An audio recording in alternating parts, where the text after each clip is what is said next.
انسان کھائے پیے سوئے جاگے تو اس کے جسم کی ضروریات پوری ہوتی ہیں، لیکن جب وہ اللہ کا ذکر کرتا ہے، نماز پڑھتا ہے، دعا مانگتا ہے، استغفار پڑھتا ہے، درود و سلام کے گجرے پیش کرتا ہے، تو پھر اس کی روحانی ضروریات پوری ہوتی ہیں۔ آج جس زمانے میں ہم وقت گزار رہے ہیں، لوگوں کی جسمانی ضروریات پوری کرنے کے لیے، غذائی ضروریات پوری کرنے کے لیے بہت سارے بندوبست کیے جا رہے ہیں، لیکن جتنا لوگ اپنی ظاہری ضروریات میں خود کفیل ہوتے جا رہے ہیں، اتنا ہی زیادہ وہ روحانی طور پر کمزور ہوتے جا رہے ہیں۔ گھنٹوں بیٹھ کر گپ شپ کرنے والے لوگوں کے لیے تھوڑی دیر بھی ذکر الہی کرنا مشکل ہو جاتا ہے۔ لمبی چوڑی باتیں کرنے والے، لمبے چوڑے دلائل دینے والے لوگ اور سمجھدار لوگ اور سیانے لوگ عبادت کے معاملے میں سستی کرتے ہیں، عمل کے مسئلے میں کمزور ہو جاتے ہیں۔ تسبیحات کرنا، وظائف پڑھنا، درود و سلام پڑھنا، کم بولنا، سچی بات کرنا، صبر سے رہنا، شکر کو اپنانا، قناعت اختیار کرنا، حسد، بغض، عداوت سے بچنا، یہ لوگوں کے لیے مشکل ہو جاتا ہے۔ پھر اس کا نقصان یہ ہے کہ معاشرہ ایک عجیب سی بے سکونی اور بے قراری کا شکار ہے۔ جیب میں بہت زیادہ پیسے رکھنے والا، خوش شکل نظر آنے والا، پیٹ بھر کے روٹی کھانے والا شخص بھی ڈھونڈتا پھرتا ہے کہ آخر میں پریشان ہوں کیوں۔ آپ انسانیت کی تاریخ پڑھیں گے تو آپ کو معلوم ہوگا کہ انسان نے کبھی پتھر کی پوجا کی، کبھی معاذ اللہ چاند سورج کی، درختوں کی، بتوں کی پوجا کی۔ معاذ اللہ یہ غلط ڈائریکشن پہ تو چڑھ گیا، لیکن ایسا نہیں ہے کہ کوئی بندہ دنیا میں آیا ہو اور کسی کی اس نے عبادت نہ کی ہو۔ اس لیے کہ اللہ تبارک و تعالیٰ نے جس طرح ہمارے جسم میں کھانے کی طلب رکھی ہے، پینے کی طلب رکھی ہے، سونے کی طلب رکھی ہے، اسی طرح اللہ تعالیٰ نے عبادت کے لیے طلب رکھی ہے جسم میں۔ یہ تو ہوا کہ انسان گمراہ ہو گیا، غلط رستوں پہ چل نکلا، اس نے جھوٹے معبودوں کی طرف معاذ اللہ توجہ کر لی، لیکن وہ کسی نہ کسی کے سامنے جھکتا رہا، چونکہ اس کے وجود میں طلب تھی، شوق تھا اسے کہ وہ عبادت کرے۔ اللہ تبارک و تعالی جب مسلمان کو توفیق دے اور اللہ کی بارگاہ کی جانب وہ رجوع کرے،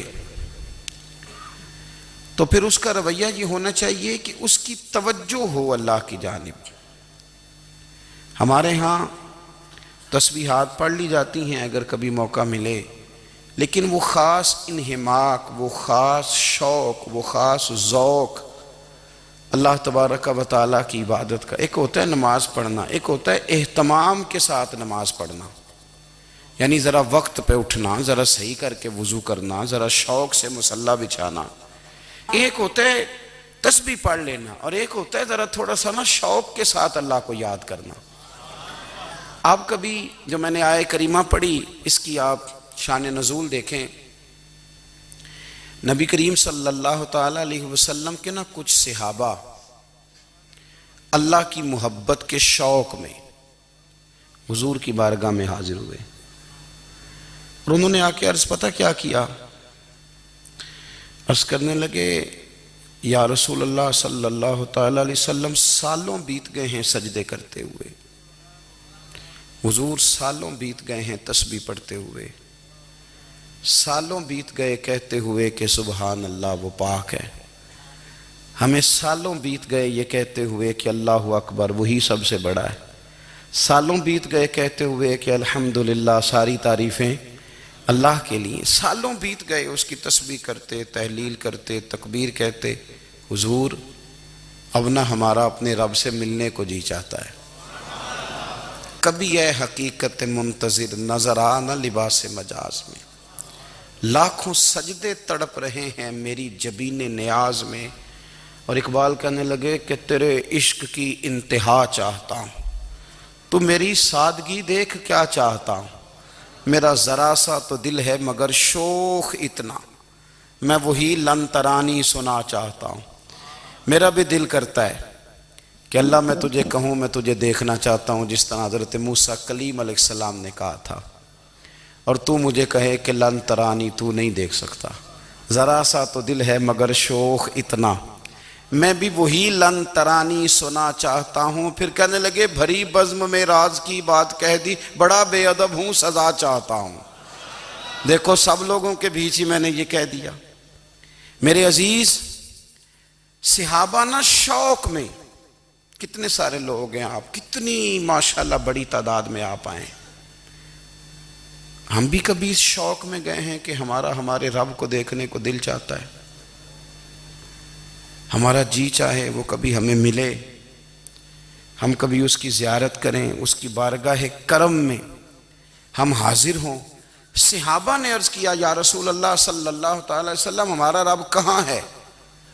ہمارا نا اپنے رب کو دیکھنے کو جی چاہتا ہے۔ جب صحابہ نے یہ عرض کیا تو اللہ نے قرآن مجید نازل کیا، فرمایا وَإِذَا سَأَلَكَ عِبَادِي أَنِّي فَإِنِّي قَرِيبٌ، محبوب جب میرے بندے آپ کی بارگاہ میں آ کے میرے بارے میں پوچھیں نا تو ان سے کہہ دینا میں ان کے قریب ہی ہوں، قریب ہی ہوں۔ دلیل کیا ہے؟ بھائی اذا دان، یہ جب بھی مجھ سے دعا مانگیں گے میں ان کی دعاؤں کو قبول فرماؤں گا، میں ان کے قریب ہوں، میں ان کے قریب ہوں۔ یہ جب بھی دعا مانگیں گے نا میں قبول کروں گا، میں ان کے قریب ہوں۔ اللہ تبارک و تعالیٰ کے بندے اللہ سے محبت کرتے، رب کی بارگاہ میں جھکتے، اس کو اپنے دکھ سناتے، اس کے پیارے محبوب صلی اللہ تعالیٰ علیہ وسلم کا وسیلہ لے کے اس کے حضور حاضر ہو جاتے، پیشانیاں سجدوں سے روشن ہوتی۔ ہم نا ہر چیز کے لیے وقت نکالتے ہیں، ہر چیز کے لیے، لیکن عبادت کے لیے وقت نہیں نکالتے۔ ہر شے آباد ہے، ہر شے، ہماری فیس بک بھی آباد ہے، واٹس ایپ بھی آباد ہے، ہمارے ٹویٹر بھی آباد ہیں، ہماری ہر چیز آباد ہے۔ سب سے کم آباد ہمارا مصلی رہ گیا ہے، سب سے کم۔ وہ لوگ اب ڈھونڈنے سے ملتے ہیں جن کی بغل میں مصلی ہوتا تھا۔ میرے بھائی آپ کتنا کو دنیا کے پیچھے بھاگو گے تھکا دے گی، کتنا دولت کے پیچھے بھاگو گے تھکا دے گی۔ آپ جب اپنی زندگی میں جمع تفریق کرو گے نا تو مرتے وقت احساس ہوگا کہ سارا کچھ تو لوگوں کے لیے کیا، اپنے لیے تو کر ہی کچھ نہیں سکے۔ اور ہم عبادت کے معاملے میں بہانے بازی بھی کرتے ہیں، ہم کہتے ہیں اوہو رزق کمانا بھی تو عبادت ہی ہے نا، تو میں حلال روزی کے لیے جا رہا ہوں، یہ بھی تو عبادت ہے نا۔ میری طرح کے لوگ کہہ دیتے ہیں کہ میں سویرے اٹھ کے مدرسے میں کچھ اسباق دیکھتا ہوں تو یہ بھی تو عبادت ہے، میں بیان کرنے کے لیے مطالعہ کرتا ہوں تو یہ بھی تو عبادت ہے نا، اتنے لمبے سفر کر کے ملک میں دنیا میں گھومتا ہوں تو یہ بھی تو میں عبادت ہی کر رہا ہوں۔ اب اسپیشل نفلوں کے لیے وقت کس طرح نکلے، اسپیشل کر کے تسبیح میں کیسے چلاؤں، میں سارا کچھ ہم بہانے بنا لیتے ہیں نا۔ میرا سوال یہ ہے کہ یہ ساری باتیں صحابہ کو، نبی کریم کو، دیگر لوگوں کو بھی تو پتہ تھی نا، لیکن آپ غور تو کریں 23 سال حضور کو وقت ملا، مختصر وقت ظاہراً تبلیغ کرنے کے لیے، پوری دنیا میں دین بھی پھیلانا ہے۔ گھر میں 11 ازواج ہیں، 4 بیٹیاں ہیں، ان کی اولادیں، سارے کام کاج بھی دیکھنے ہیں، لیکن سیدہ طیبہ طاہرہ حضرت عائشہ صدیقہ رضی اللہ تعالیٰ عنہ فرماتی ہیں سارا دن تبلیغ کرتے، ہر غلام کے دکھ سنتے، گھر میں آتے تو اپنے گھر والوں کا خیال کرتے، کام میں ہمارا ہاتھ بٹاتے۔ قربان جاؤں، کہتی ہیں زمانہ سارا سو جاتا لیکن آمنہ کے لال مصلی بچھا لیتے۔ دنیا سو گئی، ساری سب سو گئے، جو خدام تھے، وہ جو غلام تھے وہ سو گئے۔ صحیح مسلم نے لفظ ملیں گے سیدہ پاک فرماتی ہیں او میرے نبی کے غلاموں، میں نے یہ رنگ بھی دیکھا ہے کہ حضور نے اتنا کھڑے رہے، اتنا قیام کیا کہ مقدس پیروں میں ورم آ گئے، سوج گئے پیر، اتنے بڑے۔ دل پہ ہاتھ رکھ کے نہیں بتا سکتا کہ میرے کبھی نماز میں پیر سوج گئے ہوں، کوئی نہیں بتا سکتا۔ بچوں کی روٹی کماتے تھک گئے بات الگ ہے، ہم سیر کرنے گئے تو تھک گئے بات الگ ہے، لیکن عبادت میں یہ بھی تو مسلم شریف ہے نا، یہ بھی تو دین ہے نا، یہ بھی تو حضور کی سنت ہے، یہ بھی تو وہ چیز ہے جو کریم کی آنکھوں کی ٹھنڈک ہے۔ سیدہ فرماتی ہیں پیروں میں ورم آ گئے، اور ساری رات ہی حضور نے نماز پڑھی اور ایک ہی آیت بار بار دہرائی۔ مسجد نبوی میں بلال حبشی نے فجر کی اذان دے دی اور حضور ابھی مصلی پہ تھے، کریم فارغ ہوئے۔ میں نے عرض کی یا رسول اللہ صلی اللہ علیہ وسلم، آپ کے تو صدقے اللہ اگلے پچھلوں کے گناہ معاف کرے گا، تو آپ اتنی آہوزاری کیوں فرماتے ہیں؟ آپ تو شفیع ہیں، آپ تو انبیاء کے امام ہیں۔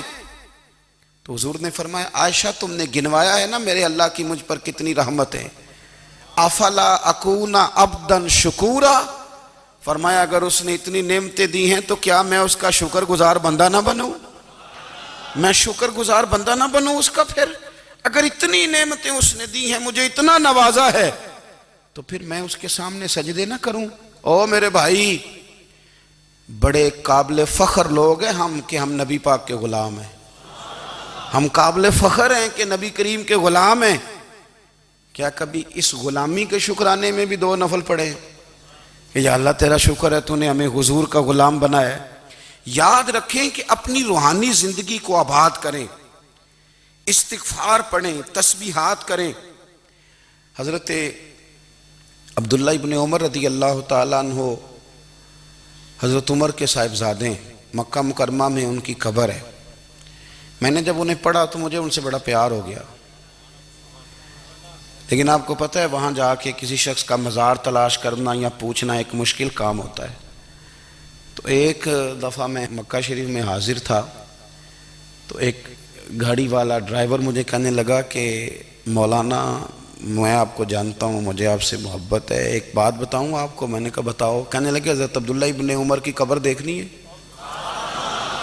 میں نے کہا یہ تو نہیں کہہ رہا، یہ کسی نے بندوبست کرایا ہے، یہ اللہ نے تیرے دل میں بات ڈالی ہے، یہ ہو گیا تو لے چل مجھے۔ حضرت عبداللہ ابن عمر کو نبی پاک نے فرمایا تھا راجل صالح، یہ نیک بندہ ہے، یہ متقی آدمی۔ حضرت عبداللہ ابن عمر رضی اللہ تعالیٰ عنہ سیدنا فاروق اعظم رضی اللہ تعالیٰ عنہ کے صاحبزادے ہیں، اور ان کی ہمشیرہ سیدہ حفصہ رضی اللہ تعالیٰ عنہ حضور کی زوجہ محترمہ ہیں۔ ایک دن اپنی ہمشیرہ سے کہنے لگے کہ نبی کریم صلی اللہ تعالیٰ علیہ وسلم گھر میں آئے نا، اور اگر حضور غم امت میں پریشان نہ ہوں، طبیعت کو حشاش بشاش دیکھو، تو ذرا پوچھنا تو صحیح حضور کا میرے بارے میں کیا خیال ہے، پوچھنا تو صحیح کہ کریم کی بارگاہ میں میرا کیا مقام ہے، میرے بارے میں حضور کیا فرماتے ہیں۔ اب بہن کو کام بتائے اور بتائے بھی بھائی، اور پھر بہن وہ کام نہ کرے، یہ تاریخ میں ہوتا نہیں۔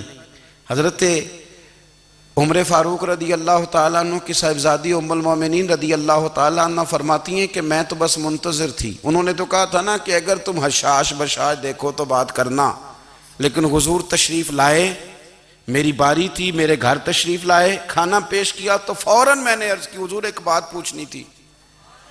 تو حضور نے فرمایا پوچھئے۔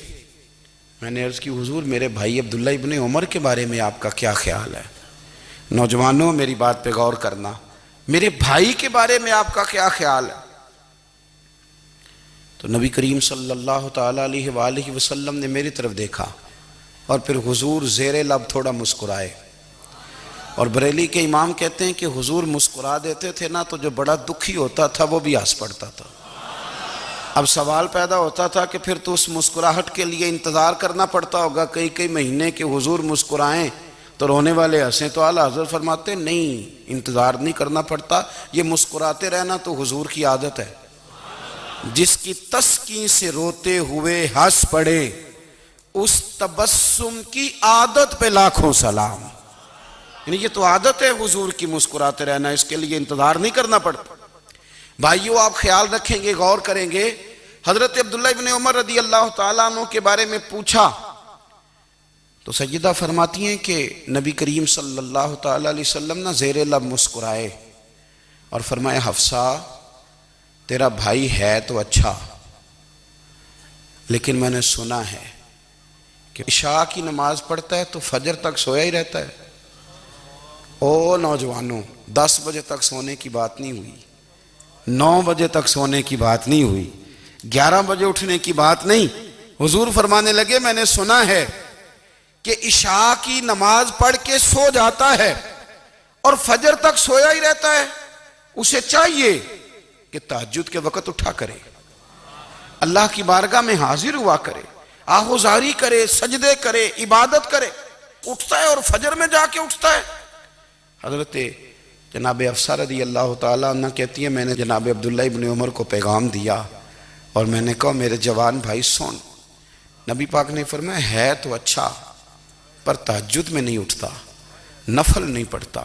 او میری ملت کے جوانوں، مزہ نہیں آ جاتا جب ساری دنیا سوئی ہو، ساری دنیا، اور بستر بھی گرم ہو اور نیند بھی پورا غلبہ کر رہی ہو، اور اچانک گھنٹی بجے دماغ میں، آنکھ کھلے، گھڑی پہ نظر پڑے، 3:30 4 بجے کا پیغام گھڑی بتائے، اور کوئی چڑھتی جوانی والا اٹھ کے وضو کرے، اور جب وہ مصلی کھول کے بچھائے تو مدینے والے محبوب کہتے ہیں کہ ہر نماز پہ رب ثواب دیتا ہے، اور جو اٹھ کے تہجد کی نماز پڑھے اسے دیکھ کے تو رب مسکراتا ہے، جو اس کی شان کے لائق ہے، جو اس کی شان کے لائق، وہ مسکراتا ہے، خوش ہوتا ہے کہ میرا بندہ تہجد میں اٹھ گیا، وہ مسکراتا ہے۔ کاش ہماری صبحیں کبھی اپنے مالک کے نام ہو جائیں، کاش کے صبحیں۔ حضرت ابو الحسن رحمۃ اللہ تعالیٰ علیہ حضرت معاذ ابن جبل رضی اللہ تعالیٰ عنہ کے پاس بیٹھا کرتے تھے، فرماتے ہیں ان سے جو پیار بڑھا تو پھر میرا مصلی سے بھی بڑھ گیا۔ تابعی ہیں، فرماتے ہیں صحابی رسول سے محبت ہوئی تو ذکر سے بھی ہو گئی، پھر درود شریف سے بھی ہو گئی، محبت ان سے بڑھی تو پھر اللہ نے مسجد کا پیار بھی بڑھا دیا۔